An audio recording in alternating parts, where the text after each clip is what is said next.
गली नंबर 1 से गली नंबर 4 तक वहाँ कोई एनओसी नहीं लिया गया है। वहाँ पे 15 साल हो गया लाइट और पानी आया हुआ है। हमारा केस जो हुआ है, केस ऑर्डर करके आए हैं ह्यूमन राइट्स कमीशन से, मतलब महाराष्ट्र अपना ह्यूमन राइट्स कमीशन से ऑर्डर हुआ 2016 में, लाइट पानी जन सुविधा यहाँ के लिए। तो ये कुछ पॉलिटिकल पार्टी उसको करने नहीं दिए। फिर हम लोग हाई कोर्ट गए, बॉम्बे हाई कोर्ट में केस डाले, तो वहाँ जज ने इनको जब झाड़ा, अपना मुंबई कमिश्नर को, कलेक्टर को और टाटा पावर को, तो इन लोगों ने काम शुरू किया। लेकिन काम शुरू किया, 5,500 रुपये के इन लोगों ने बोर्ड लगाया मीटर का, और 12,000, 13,000, 10,000 रुपया वसूल है। मतलब उसके साथ में ऐसा एनओसी पेपर में साइन करवा के पब्लिक से धोखाधड़ी, 420 धोखाधड़ी के तहत पब्लिक से पैसा वसूला जा रहा है गणपत पाटिल नगर में। गली नंबर 5 से गली नंबर 14 तक 2,000 रुपया इसका एक्स्ट्रा वसूला जा रहा है। और इसमें ये लिखा हुआ है कि हमारी ज़मीन पे मतलब टेम्परेरी ये लोग रह रहे हैं और हमसे एनओसी मांग रहे हैं लाइट लगाने के लिए। और ये एनओसी पे पब्लिक साइन कर रही है। ये जो भी झोपड़े हैं, एक अपना 5 नंबर से लेकर 14 नंबर तक, ये सारा संजय नाइक का हो जाएगा, ऐसा करके इसमें लिखा हुआ है। मतलब ज्ञानेश सामंत, संजय नाइक इस ज़मीन का प्रॉपर्टी का मालिक है।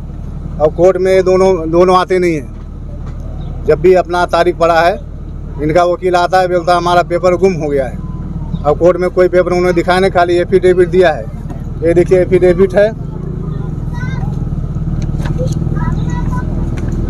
इनके अलावा कोई भी पेपर इनके पास नहीं है। ये खाली एफिडेविट पेश किए हैं और यहाँ पे पब्लिक को दहशत फैला रहे हैं कि हमारा ज़मीन है।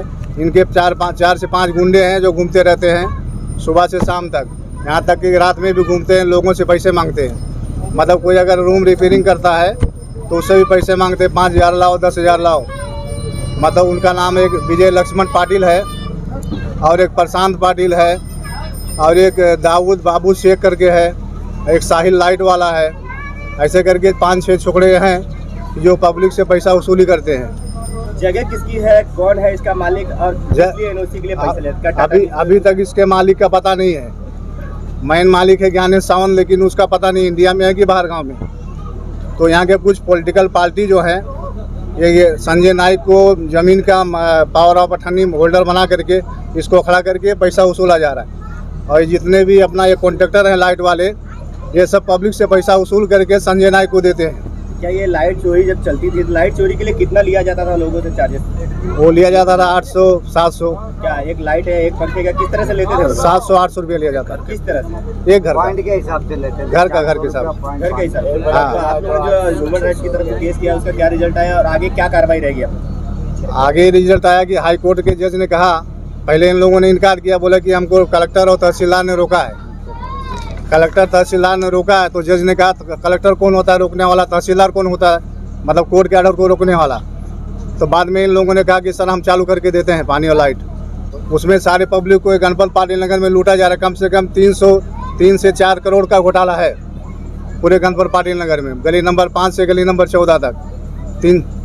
आगे किस तरह की तैयारी रहेगी? ये जो आगे हमारी तैयारी हो रही है कि हमारा निवेदन है अपना एमएचबी पुलिस स्टेशन से, ये सारे जितने भी कॉन्ट्रैक्टर हैं लाइट वाले प्लस पानी वाले, उनको गिरफ्तार किया जाए और टाटा पावर से ये सारे पैसा पब्लिक का वसूल करके 2-2 हज़ार रुपया जो एनओसी के नाम से लिया गया है वो सबको पब्लिक को रिटर्न किया जाए।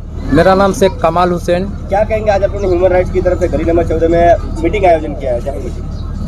सर हम लोग का यही कहना है, जो पब्लिक के ऊपर ज्यादती हो रहा है, हमारे इधर सबसे बड़ा हमारे एमएचबी पुलिस स्टेशन के ऊपर मैं बहुत बहुत धन्यवाद कहूँगा, जो हमेशा वो पब्लिक के साथ है और पब्लिक का साथ देते हैं। लेकिन ये जो गणपत पाटिल नगर पे लाइट के नाम से और पानी के नाम से जो पब्लिक को लूटा जा रहा है, ये जो है गणपत पाटिल नगर के ऊपर थोड़ा एमएचबी पुलिस स्टेशन ध्यान दे और ये जो लुटेरा है, ये लुटेरा को गिरफ्तार करे, इसके ऊपर सख्त से सख्त कार्रवाई करे। क्यों?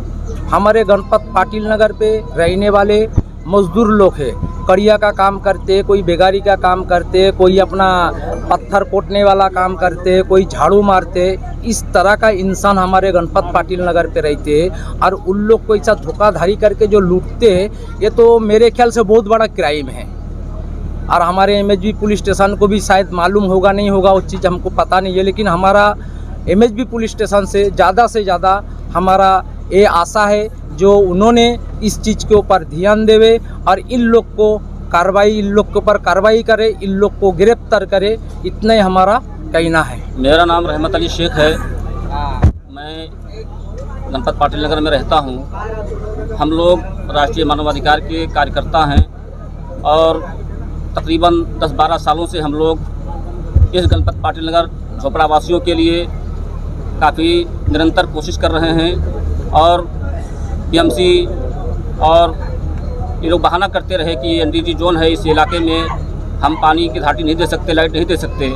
इसलिए हम लोगों ने राष्ट्रीय मानवाधिकार का सहारा लिया और दिल्ली गए। वहाँ पे कोर्ट में आयोग में दिल्ली आयोग राष्ट्रीय मानवाधिकार आयोग में हम लोगों ने केस फाइल किया और उसके बाद हमारे एक राष्ट्रीय चेयरमैन डॉक्टर रमैया बासी साहब हैं, उनके माध्यम से हम लोगों ने एक केस फाइल किया और उसके बाद दिल्ली से फाइनल होकर के महाराष्ट्र सरकार में आई और हमारे यहाँ के जज साहब मोहम्मद सईद साहब थे, जिन्होंने महाराष्ट्र आयोग ने 24/11 सन 2016 में फाइनल कर दिया, ऑर्डर कर दिया राष्ट्रीय मानवाधिकार आयोग की तरफ से कि सारे लोगों को पानी जो है दिया जाए।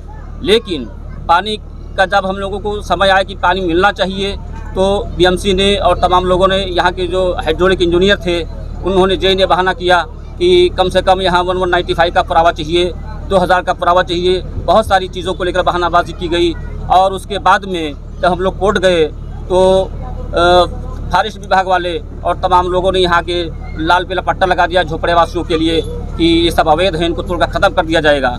तो मजबूर होकर के हम लोग कोर्ट का सहारा लिए। आज हमारे हाई कोर्ट में केस चालू है और राष्ट्रीय मानवाधिकार में भी केस चालू है, विंडोसी कोर्ट में भी केस चालू है, जिसका नंबर हमने बोर्ड में दिया हुआ है।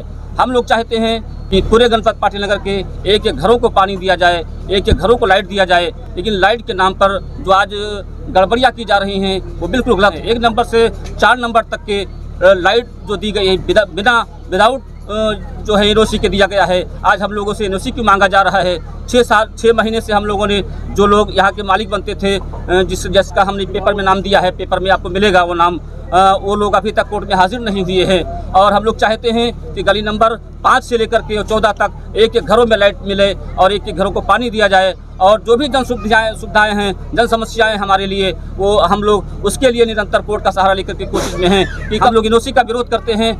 1 नंबर से 4 नंबर तक कोई एनओसी नहीं है, एरिया वही है, सर्वे नंबर वही है। तो अब 5 नंबर से लेकर 14 नंबर तक एनओसी की ज़रूरत क्यों पड़ गई, जबकि आज तक 6 महीना गुजर गए। हम लोगों ने नोटिस दिलाया था कि भाई जो यहाँ का धनी है या जो कोई यहाँ मालिक है, लैंड मालिक है, लैंडलॉर्ड मालिक आज तक वहाँ हाजिर नहीं हुआ और वो हाजिर भी हुए तो आधा अधूरा कागज़ दिया। उन्होंने कहा मेरे पास पेपर सब गुम हो गए हैं, मेरे पास कोई पेपर नहीं है, इस तरह से कहकर बहानाबाजी किया। अभी कोर्ट से जज साहब ने पूछा भी है कि भाई आप लोग पूरा पता, पूरा एड्रेस, पूरे कागजात के साथ कोर्ट को बताइए। इस तरह से हमारा मैटर अभी चालू है। जैसे कि 1 नंबर से 4 नंबर तक एनओसी नहीं लिया गया है अभी तक। उतने टाइम तक वो क्या सोया था क्या? अगर पुलिस स्टेशन इसके ऊपर कार्रवाई नहीं करेंगे तो हम पूरे रहवासी जाके पुलिस स्टेशन में धरना आंदोलन करेंगे। पुलिस स्टेशन ने इसके ऊपर एक्शन लेना चाहिए। हम लोग एक लेटर देंगे उनको 8 दिन के अंदर, और उस लेटर की कार्रवाई वो नहीं करते हैं तो हम लोग सब उधर पुलिस स्टेशन के पास जाके बैठेंगे।